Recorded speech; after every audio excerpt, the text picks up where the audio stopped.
بسم اللہ الرحمن الرحیم۔ السلام علیکم۔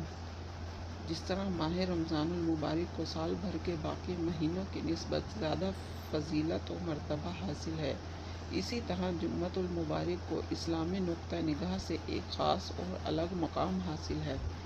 بلا شبہ ہفتے کے باقی ایام میں ادا کی جانے والی کسی نماز کو وہ فضیلت حاصل نہیں جو کہ نماز جمعہ کو حاصل ہے۔ نماز جمعہ کی اہمیت کا اندازہ یوں بھی لگایا جا سکتا ہے کہ ہفتے بھر میں یہ واحد نماز ہے جو جامع مسجد میں باجماعت ادا کرنا واجب ہے۔ ماہ رمضان المبارک اور جمعۃ المبارک کے ان مراتب کو سامنے رکھا جائے تو بلا شبہ ماہ رمضان کے چاروں جمعۃ المبارک سال بھر کے باقی ایام سے درجات میں کہیں زیادہ بلند ہیں۔ ایام اور مہینوں کے ان فضائل و مراتب میں رمضان کریم کا آخری جمعۃ المبارک شان میں افضل ترین ہے، یعنی جو فضیلت ہفتے کے باقی دنوں کے مقابلے میں جمعہ کے دن کو حاصل ہے، وہی فضیلت سال بھر کے ایام کے مقابلے میں رمضان کریم کے آخری جمعۃ المبارک کو حاصل ہے، جسے سید ایام جمعۃ الوداع کہا جاتا ہے۔ دنیا بھر کے مسلمان اس دن کا انتہائی عقیدت و احترام سے اہتمام کرتے ہیں۔ اگر امت مسلمہ کے تمام مسالک کے درمیان مشترکات کا جائزہ لیا جائے تو یہ بھی ایک خوش کن حقیقت ہے کہ جمعۃ الوداع کی حیثیت امت مسلمہ کے تمام مسالک کے نزدیک یکساں ہے۔ یہی وجہ ہے کہ اس روز تمام مسلمان بلا تفریق رنگ و نسل، مکتب و مسلک اتحاد کی تسبیح میں پروئے نظر آتے ہیں۔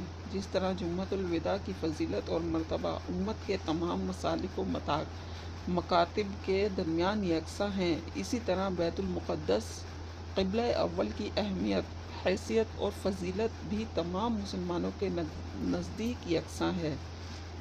بیت المقدس تمام مسلمانوں کے نزدیک واجب الاحترام ہے، کیونکہ نبی کریم صلی اللہ علیہ وسلم نے بیت المقدس کی جانب رخ انور کر کے نماز ادا کی، جس کے باعث اسے قبلہ اول ہونے کا شرف حاصل ہوا۔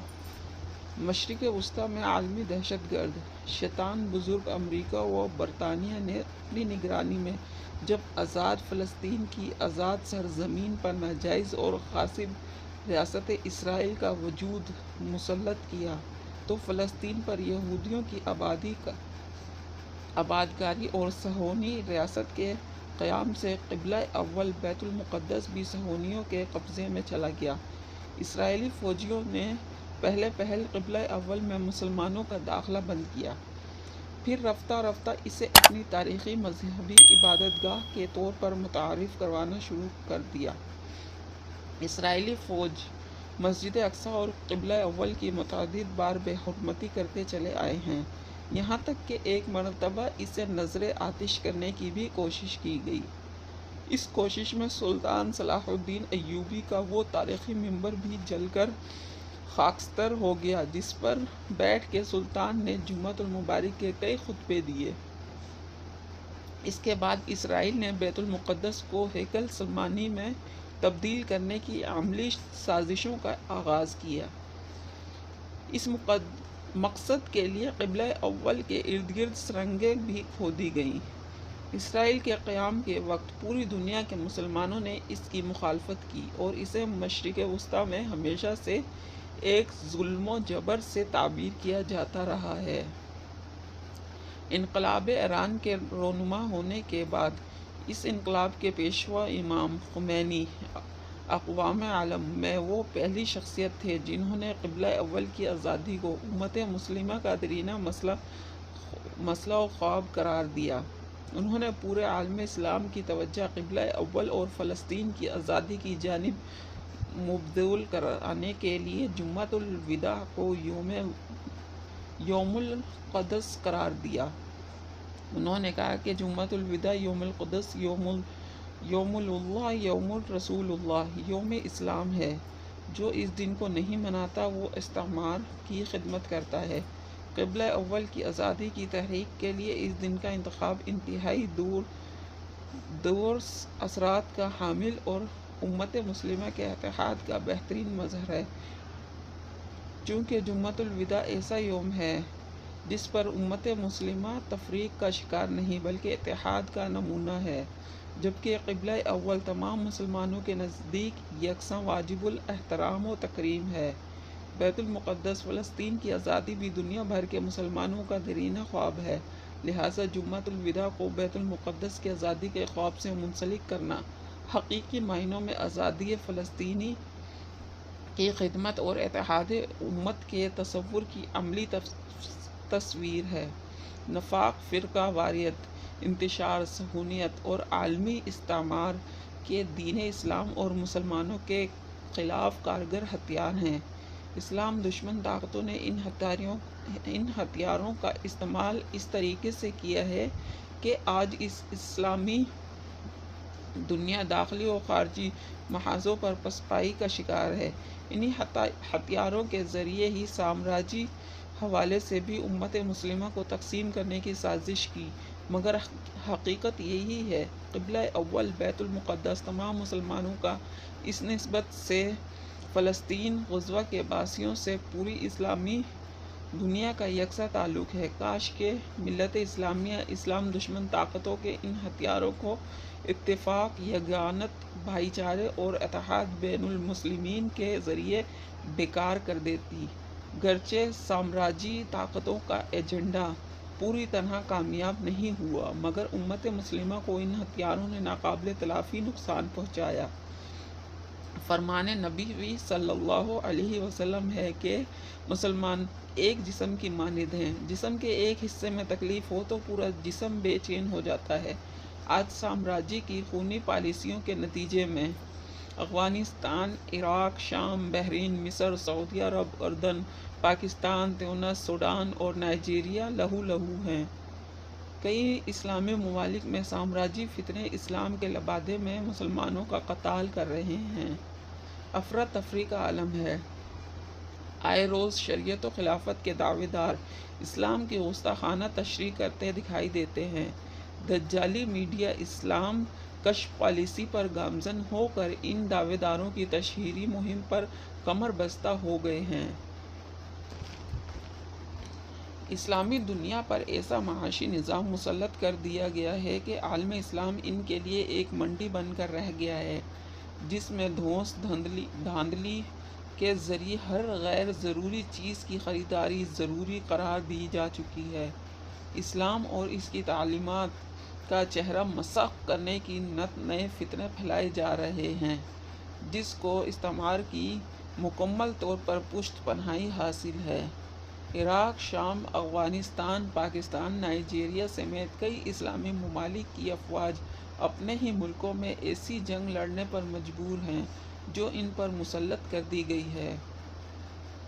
امت کے درمیان رنگ و نسل کی خلیج پیدا کر دی گئی ہے۔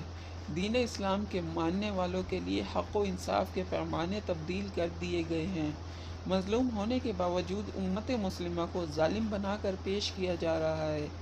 وہی اسرائیل جس کے متعلق یہ کہا جاتا ہے کہ اگر دنیا بھر کے مسلمان ایک ایک بالٹی پانی بھی اس پر ڈال دیں تو یہ سیلاب میں بہہ جائے گا، غزہ کے روزے داروں پر قیامت ڈھا رہا ہے۔ اسرائیلی افواج ماہ رمضان المبارک میں غزہ پر 1000 سے زائد فضائی حملے کر چکی ہے۔ اب تک سینکڑوں بچے، خواتین، جوان اور بوڑھے شہید اور بری طرح زخمی ہو چکے ہیں، مگر پوری دنیا انسانی حقوق کے عالمی اداروں سمیت اسلامی دنیا کے حکمرانوں پر اب بھی جیسے موت کا سکوت طاری ہے۔ یہودیت کی بھاپ پر صہیونیت کا ظالمانہ ناچ جاری ہے۔ جانوروں، پرندوں، درختوں کے حقوق کا رونا رونے والے اور انسانی حقوق کی دکانیں سجا کر اسلامی اقدار کا خاتمہ کرنے والے اسرائیل کے ان جرائم پر یوں خاموش ہیں کہ جیسے غزہ میں بسنے والے انسان تو کجا ذی روح بھی نہیں ہیں۔ ان تمام تلخ حقائق کے ساتھ یہ حقیقت بھی اپنی جگہ اٹل ہے کہ ظالم کی رسی دراز ضرور ہے، مگر ایک دن وہ گرفت گرفت میں ضرور آتا ہے اور اللہ کی جانب سے اس کا انجام طے پاتا ہے۔ اسرائیل کے غزہ پر حملے انسانی اقدار کے خلاف اور عالمی قوانین کے چہرے پر بدنما داغ ہے۔ جمعۃ الوداع، یوم القدس اسرائیل کے خلاف، قبلہ اول کی آزادی، فلسطین کی آزادی، غزہ کے مظلومین سے اظہار یکجہتی کا دن ہے۔ نماز جمعہ کے بعد دنیا بھر کی شاہراہوں پر اسرائیل کے خلاف ہونے والے احتجاجی مظاہرے، ریلیاں اس بات کا پتہ دیتی ہیں کہ امت مسلمہ اپنے دیرینہ خواب کی تعبیر حاصل کرنے میں آج بھی اپنے اصولی موقف پر قائم ہے۔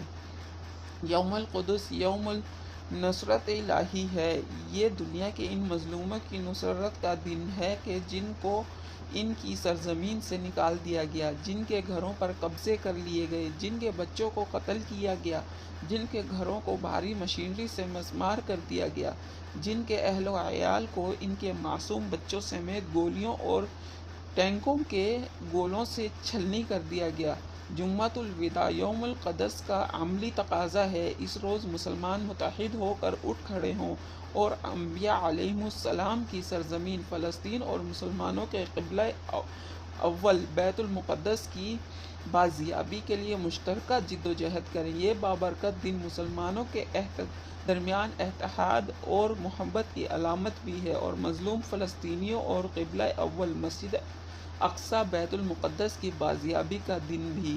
لہٰذا ضرورت اس امر کی ہے کہ دنیا بھر کے مسلمان بلا تفریق رنگ و نسل، مسلک و مکتب باہم متحد ہو جائیں اور اپنے مشترکہ دشمن امریکہ اور اس کی ناجائز اولاد اسرائیل کے خلاف آواز بلند کریں۔ اسرائیل کے خلاف برسر پیکار حزب اللہ، حماس اور دیگر تحریکوں کے ہاتھ مضبوط کریں۔ یوم القدس کے پروگراموں، مظاہروں، ریلیوں، محافل، سیمینار، کانفرنسوں میں بلا تفریق شرکت کریں۔ اسرائیل اور اس کے پشت پناہ امریکہ کے خلاف اپنے اپنے حصے کا کردار ادا کریں۔